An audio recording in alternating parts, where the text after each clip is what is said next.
Akhirnya terjadi terobosan di Amerika Serikat dalam hal bantuan untuk Ukraina yang sangat mengubah strategi Donald Trump. Sementara semua orang memperhatikan pertemuan puncak antara Trump dan Xi Jinping di Beijing dan menghitung drone Rusia di atas Kiev, sesuatu terjadi di Kongres Amerika yang mungkin sama pentingnya bagi nasib Ukraina. Pada Rabu malam 13 Mei, sekelompok anggota Kongres berhasil mengumpulkan 218 tanda tangan yang diperlukan untuk discharge petition. Ini adalah petisi untuk menggelar pemungutan suara lewat jalur bypass. Dan pemungutan suara akan dilakukan untuk rancangan Undang-Undang Ukraine Support Act. Ini berarti bahwa rancangan Undang-Undang Bantuan untuk Ukraina tetap akan diajukan ke pemungutan suara di ruang Kongres, terlepas dari apakah Ketua Majelis Mike Johnson menginginkannya atau tidak. Dan kebetulan dia memang tidak menginginkannya. Dan ini adalah jalan langsung untuk mempertahankan bantuan keuangan dan militer kepada Ukraina yang sudah lama dihalangi oleh Trump. Tapi mari kita lihat, apakah semuanya benar-benar seindah itu di sini? Dan benarkah ini berarti bahwa akhirnya Ukraina akan kembali menerima bantuan militer dan keuangan dari Amerika Serikat?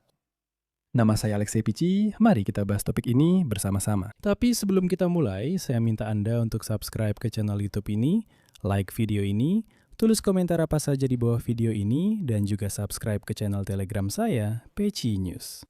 Linknya ada di deskripsi video ini.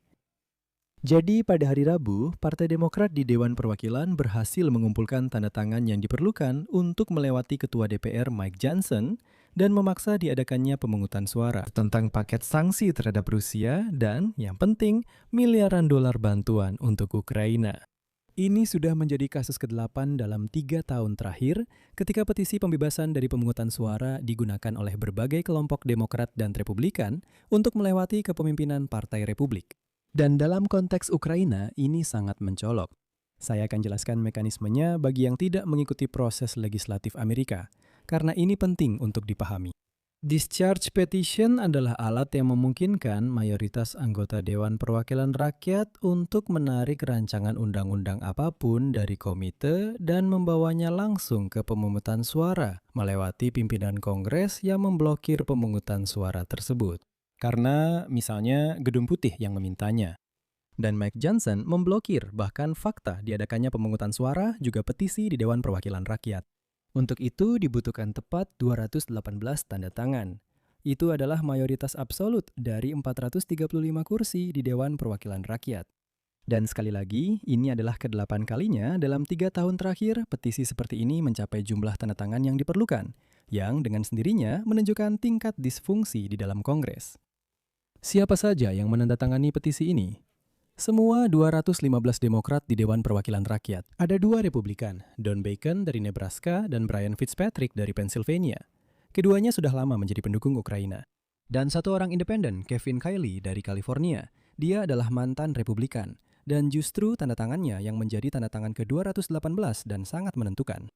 Kiley membuat pernyataan yang layak dikutip kata demi kata. Keberhasilan Ukraina baru-baru ini telah menciptakan peluang untuk perdamaian, tetapi kegagalan gencatan senjata baru-baru ini menunjukkan bahwa diplomasi membutuhkan daya tawar agar berhasil. Kongres dapat bertindak sekarang secara bipartisan untuk memperkuat daya tawar tersebut dan mencapai perdamaian yang langgeng yang melindungi kepentingan Amerika Serikat dan sekutunya. Kita juga harus mengirim sinyal yang jelas. Dukungan Rusia terhadap Iran dalam serangannya terhadap fasilitas militer Amerika tidak akan ditoleransi. Dan itulah kalimat kunci.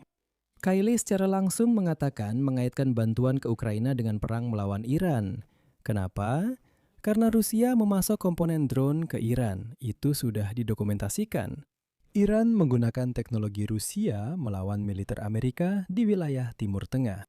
Selain itu, Rusia melalui Laut Kaspia memasok semua yang diperlukan untuk kelangsungan rezim di Teheran. Dan semakin lama rezim merasa mendapat dukungan, semakin lama rezim itu bisa bertahan dan semakin lama pula mereka tidak akan mau membuat kesepakatan dengan Trump. Bagi sebagian anggota Kongres, bantuan untuk Ukraina bukan hanya tentang Ukraina, tetapi juga tentang melawan Rusia dan Iran sekaligus. Sekarang, apa sebenarnya yang ada dalam rancangan undang-undang ini? Jadi, Undang-Undang Dukungan Ukraina menyediakan lebih dari 1,3 miliar dolar dalam bentuk bantuan langsung untuk Ukraina, ditambah 8 miliar dolar dalam bentuk pinjaman langsung. Jadi, secara total ada hampir 10 miliar dolar di sana. Juga pengisian kembali persediaan militer Amerika yang terkuras akibat perang dengan Iran, koordinator khusus untuk pemulihan Ukraina, pengetatan sanksi terhadap Rusia, dan kontrol ekspor. RUU ini juga mendukung posisi Amerika Serikat terhadap Ukraina dan NATO. Tapi, penting untuk menekankan hal ini secara langsung. Discharge petition tidak berarti undang-undang tersebut otomatis disahkan di Kongres. Ini adalah awal dari proses, bukan akhirnya. Setelah tanda tangan terkumpul, batas waktu prosedural mulai berjalan. Pemungutan suara di ruang sidang tidak boleh dilakukan sebelum akhir bulan ini. Namun bahkan jika undang-undang itu lolos di Dewan Perwakilan sekarang, yang kemungkinan besar akan terjadi, undang-undang itu masih harus melewati Senat, di mana Partai Republik memiliki mayoritas dan memblokir semua inisiatif dari Partai Demokrat. Nah, misalnya, kemarin di Senat, Partai Demokrat kembali mencoba mendorong resolusi untuk menghentikan perang melawan Iran. Dan lagi-lagi, resolusi itu gagal dengan hasil suara 51 melawan 49. Jadi, satu suara saja bisa menentukan segalanya. Begini, tapi sekali lagi, misalkan pun Senat menyetujuinya, undang-undang ini harus ditandatangani oleh Donald Trump, yang bahkan telah memangkas bantuan tahunan sebesar $400 juta untuk Ukraina yang sudah dialokasikan dalam anggaran pertahanan Amerika Serikat. Meskipun secara hipotetis, tentu saja ada jalan keluar. Kongres harus memiliki cukup suara untuk mengatasi veto presiden, yaitu 2/3 suara. Namun untuk saat ini, skenario seperti itu tentu saja sangat kecil kemungkinannya. Dan sayangnya, saya harus mencatat bahwa undang-undang menghadapi perlawanan dari Presiden Trump dan sekutunya di Kongres. Dia menentang undang-undang dukungan untuk Ukraina berdasarkan filosofi America First dengan memprioritaskan masalah dalam negeri dibandingkan bantuan luar negeri. Tapi, inisiatif seperti ini dari para legislator Amerika tetap penting bagi Ukraina, bahkan jika tampaknya gagal. Faktanya, di tengah berita bahwa para anggota Kongres di Amerika Serikat mulai lebih aktif dalam isu bantuan untuk Ukraina, Sekjen NATO Mark Rutte menambahkan satu lapisan tekanan lagi jika Anda mau. Mark Rutte mengusulkan kepada negara-negara aliansi untuk setiap tahun mengalokasikan 0,25% dari PDB mereka untuk mendukung Ukraina. Usulan ini diajukan dalam pertemuan tertutup para duta besar NATO pada akhir April sebagai bagian dari persiapan untuk KTT di Turki pada bulan Juli. Dengan demikian, Rutte ingin memastikan bahwa dukungan untuk Ukraina akan konsisten dan, yang terpenting, dapat diprediksi. Artinya, akan jelas bahwa 0,25% dari PDB setiap negara NATO, 100% akan digunakan untuk membantu Ukraina. Dan ini merupakan jawaban langsung terhadap sikap Donald Trump sendiri yang tak dapat diprediksi. Dan ada satu lagi berita penting dalam konteks ini. Hari ini Ukraina meluncurkan satelitnya sendiri dan mulai membentuk konstelasi satelitnya sendiri.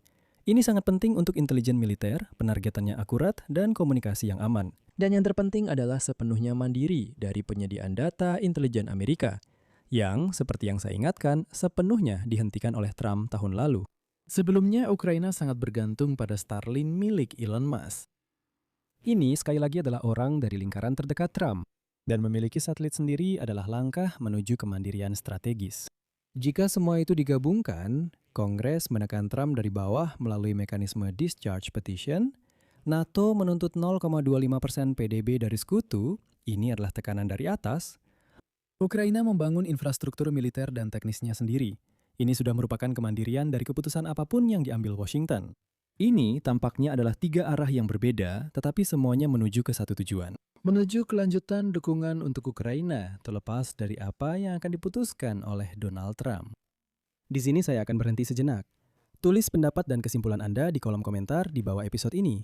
Jangan lupa berlangganan kanal ini, tekan tombol lonceng, dan jangan lupa untuk menyukai video ini. Jika Anda ingin mendukung kerja kanal YouTube ini, Anda bisa melakukannya secara finansial melalui donasi apapun lewat tautan dan informasi rekening yang ada di deskripsi video ini. Saya akan sangat berterima kasih atas dukungan apapun dari Anda. Itu saja, jaga diri Anda, sampai jumpa semuanya.